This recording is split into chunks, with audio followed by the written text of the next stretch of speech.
those Democrats who are breaking ranks, they don't view AOC as their boss. They don't want to be called a puppet of Nancy Pelosi. They make that decision. Now they have to make a decision as far as future votes that come up as well, whether or not they're going to be their own man, their own woman, or they're going to end up getting on board with AOC and her agenda as if she is their boss. New York Congresswoman Alexandria Ocasio-Cortez reportedly warning moderate Democrats their names will be added to a list of primary targets if they vote with Republicans. This after more than 24 Democrats voted for a Republican amendment in a gun control bill. Joining us now is a Georgia Congressman, Doug Collins, ranking member of the House Judiciary Committee. Congressman, thank you for being here this morning. So what do you make of this warning? Glad to be here. This reported warning from Alexandria Ocasio-Cortez to her colleagues. Well, it's amazing to me. Number one, I did not know she was co-speaker with Nancy Pelosi, but undoubtedly she has risen to that rank of threatening people who don't follow the party line or her liberal socialist agenda. It's interesting to me also, though, that when I first went to Congress, I was always told that I was representing the district in which I came from. In fact, by the way, those are the only people that have cast votes for me. And so when to have the speaker and to have another freshman tell me that I'm going to be threatened with a primary or I'm going to have support withheld, that's a really scary proposition for these members who are trying to represent their districts. And, you know, we're going to see what's happening. They have trouble with their own agenda. I can't help it if they put bad law up to be voted on. They're the ones putting that up, not us. Well, this was Alexandria Ocasio-Cortez taking it a step further from Nancy Pelosi, who said, quote, "We are either a team or we are not, and we have to make that decision." What does this tell you about their party heading into 2020? It tells me that they're completely fractured. It tells me that, and also it's very concerning, and frankly, just from another perspective, I think the Ethics Committee would be interested that a lot of this conversation about support from the DCCC and also being primaried was discussed inside the Capitol. So this is, there's issues here that we're seeing it boil over to where they don't know what their agenda is. They can't keep everybody on the same page. So looking ahead to 2020, what is their agenda? They have one. They're furious at this president, and they're mad about the direction of the country, which the economy is actually doing well. That's going to be very difficult for them to maintain as they go through the next 18 months if all you're doing is trying to fly with blind rage and everybody have to walk the same line. But she has proven, and going back to Ocasio-Cortez, she has proven to have some star power in her own party, and she faces some criticism within the Democrats that have come out and spoken out against some of her very, very far left-leaning policies. But you've seen a lot of support for the Green New Deal, for example. It is amazing to me how in this day of politics that it is more about the appearance and flash than it is the substance. I have no problem with her doing whatever she wants to do as far as her, you know, appealing to a new generation, reaching out on Instagram or Twitter. That's fine with me. What bothers me is what she's actually advocating for. The new Green Deal, which is a completely unworkable $93 trillion plan by one estimate. It also affects me when I start looking at the socialist tendencies, and also ask New York City how they're feeling right now about having jobs that are left from Amazon, when she also then said, again, a policy statement here said, we'll spend the $3 billion on infrastructure. She didn't even understand that it wasn't $3 billion sitting in the bank. It was about the jobs that were coming and the tax credits going to be offered. I have a problem with her policies. She can be a star all she wants to be, but I think in our party, I would rather be a star on policy than a star on flash. All right, so that being said, how do Republicans run against this? We keep pointing toward the policies. We keep pointing out the fact that on this week on gun legislation, which they wanted to promote, it will not do what they said it was going to do. In fact, it was actually perpetuating a fraud on victims of mass violence because it won't do what they said it would do. It also has problems. When we look at policy, we can make a case to the American people that the economy is doing well because we passed good legislation. The economy is doing well because of tax reform. The economy is doing well because of the president and deregulation. Our world standing is improved because the president has taken a strong stand across the world. We go back to what we do best, and that is making sure that the policy is right and making sure we communicate it. That's what we've got to do better on. In fact, I'm encouraging my Republican colleagues to do better on messaging, going home and making sure people understand why our policies are better and why their policies will actually hurt us. Congressman Doug Collins, thank you. It's always good to be with you. All right, thank you. This is a Fox News Alert. Good evening, good morning here in Vietnam. I'm Brett Baer. We are again coming to you halfway around the world in Hanoi, Vietnam, where the second summit between President Trump and North Korean leader Kim Jong-un ended in a very different fashion than the first, without an agreement this time. President Trump says he was not willing to give in to North Korea's demand that the U.S. lift all sanctions without an ironclad promise from Kim to eliminate its nuclear arsenal. The North Koreans held an extremely rare press conference a few hours ago to say they only wanted some of the sanctions lifted to get rid of its biggest nuclear site. The two leaders canceled a scheduled lunch and signing ceremony today.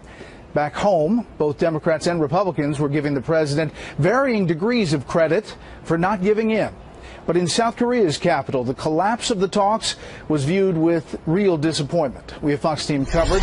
Greg Palkot is in Seoul, South Korea, where the country's news agency says the security situation has now turned back to zero. From the Trump administration, resolve about this decision and perhaps optimism about the future, even without another meeting set up on the calendar. We start off here in Hanoi with Chief White House correspondent John Roberts. Hello, John. Brett, good morning to you. We are now in a game of dueling diplomatic narratives, with both sides blaming the other for the failure of the second U.S.-North Korea summit, and President Trump getting some support from an unlikely corner. The body language between President Trump and Kim Jong-un looked promising. But when it came down to the nuts and bolts of negotiation, President Trump walked away from the table. I could have signed an agreement today, and then you people would have said, oh, what a terrible deal, what a terrible thing he did. No, you have to be prepared to walk. Kim Jong-un offered to close the sprawling Yongbyon nuclear facility, the prime source of fissile material for North Korea's nuclear weapons program. But in exchange, according to President Trump, he wanted all of the sanctions against the regime lifted. The Yongbyon facility and all of its scope, which is important for sure, still leaves missiles, still leaves warheads and weapon systems. They were willing to denuke a large portion of the areas that we wanted, but we couldn't give up all of the sanctions for that. At a rare midnight press conference in Hanoi, North Korea's foreign minister disputed the president's claim, insisting Kim made a realistic proposal. What we proposed was not the removal of all sanctions, but their partial removal. The United States insisted that we should take one more step besides the dismantlement of nuclear facilities in Yongbyon area. Therefore, it became crystal clear that the United States was not ready to accept our proposal. In an even more rare moment of agreement with the president, the Democratic leadership said he was right to walk away. Chuck Schumer tweeting, a deal that fell short of complete denuclearization would have only made North Korea stronger and the world less safe. And this from House Speaker Nancy Pelosi. Really, it's good that the president did not give him anything for the little that he was proposing. It would typically be unheard of for an American president to travel halfway around the world to make a deal, then have it fall apart. But there is no playbook for a leader-to-leader engagement with North Korea. I think everyone had hoped we could do just a little bit better, but the departure was with an agreement that we would continue to work on what has been an incredibly difficult problem. What comes next is unclear. President Trump says the summit came to a premature close on friendly terms. This wasn't a walk away like you get up and walk out. No, this was very friendly. We shook hands. The president continued his praise of Kim Jong-un and at one point appeared to absolve him of any complicity in the death of Otto Warmbier. I don't believe he knew about it. I did speak to him. He felt very badly. But he knew the case very well, but he knew it later. But even lawmakers who backed the president's decision to walk away from the table found that one hard to swallow. That'd be a lie. Kim Jong-un lied. I mean, he had to know. Nothing happens in that country without him knowing. While both sides are expected to keep talking, President Trump made no prediction as to when the next summit with Kim Jong-un might be. The president said at his press conference it could be soon, maybe not for a long time. Certainly something for Kim to think about. Brett? John Roberts just down the road here in Hanoi. John, thanks. Michael Rothfeld, he's an investigative reporter for our corporate cousin, the Wall Street Journal, and has been covering Cohen's testimony. In fact, he broke the news that Cohen arranged hush money deals with the porn star Stormy Daniels and Playboy model Karen McDougal. Michael, good to see you. I want to kind of bring you back 13 months because when you broke the story, Michael Cohen said to you, and I'm quoting here, "This is now the second time that you are raising outlandish allegations against my client. You have attempted to perpetuate this false narrative for over a year, a narrative that has been consistently denied by all parties since 2011. And this is what Michael Cohen sounded like yesterday. Play this. Is there any other wrongdoing or illegal act that you are aware of regarding Donald Trump that we haven't yet discussed today? Yes, and again, those are part of the investigation that's currently being looked at by the Southern District of New York. Yeah, we're talking about two different men there, Michael. What did you make of his testimony yesterday? Well, he's reversed himself, obviously, for some months, and it's true, as you said, when we initially were reporting on that, the statements you read were referring to whether Trump had a sexual encounter with Stormy Daniels, and Cohen consistently had denied that, and he actually at the time didn't address the hush money payment, didn't specifically deny that it happened because he very well knew it did happen, but he was defending President Trump for a long time after we reported it in January of 2018 until he came under criminal investigation and was raided by the FBI last April, and then a couple months later turned on the president and ultimately pleaded guilty and fingered the president. So he is a very different person now and has definitely changed his tune. A day after this testimony by Michael Cohen, Michael, are you surprised that the Democrats aren't as riled up about the hush money payments as some might have thought they would be? In fact, a lot of them saying we want to wait until the Mueller report comes out. Did that surprise you at all? Am I surprised that they're riled up by it? Not really. I mean, you know, they're in power now in the House, so they want to investigate the president.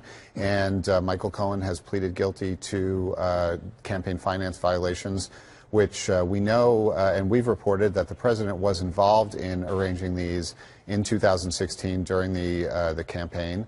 And, you know, normally DOJ does not prosecute presidents while they're in office, but there was a tape of Cohen talking to the president about the Karen McDougal hush money payment during the campaign. And, you know, yesterday he described the president being involved in negotiating the Stormy Daniels deal. So it is not surprising that the Democrats would want to be examining Mr. Trump's involvement in these deals. And what about Michael Cohen saying that the president didn't specifically direct him to lie, that he gave him these coded messages? What did you take away from that? That was regarding the Trump Tower Moscow deal, which Cohen has pleaded guilty to lying about that to Congress. And I don't think that's surprising. You know, the president doesn't explicitly, often, I mean, people who know him say, you know, he's not going to specifically, he's going to protect himself. He's very smart. If he wants you to do something, and I'm not saying he did it, you know, but he might not come out and say explicitly, I want you to lie to Congress. So Cohen says he gave him a coded message, and he followed it. Mm-hmm. And the story goes on. Michael Rothfeld with our corporate cousin, the Wall Street Journal. Michael, thank you.